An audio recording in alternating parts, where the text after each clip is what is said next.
Françoise Braun y chante pas écran total, un morceau de son dernier album écouté quelques jours auparavant, qui commence par des éclairs dans le reflet de ses yeux, il cherche la lumière à tâtons dans une mise en abîme sans fond.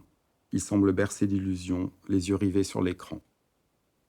L'écran, j'y retourne fatalement. Je télécharge une centaine de films soviétiques en 3 jours et me plonge dans le cinéma est-allemand.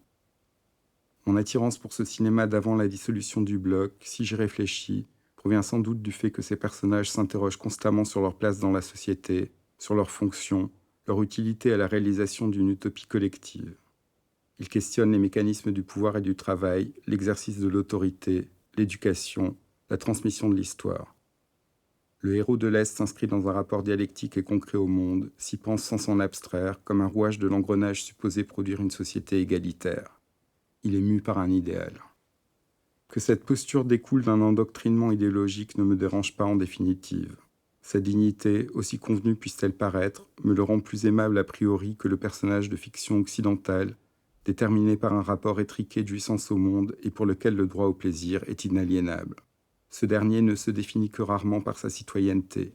Il est avant tout un individu qui revendique sa singularité, il se pense hors du commun. L'un rêve et produit, l'autre consomme et consume.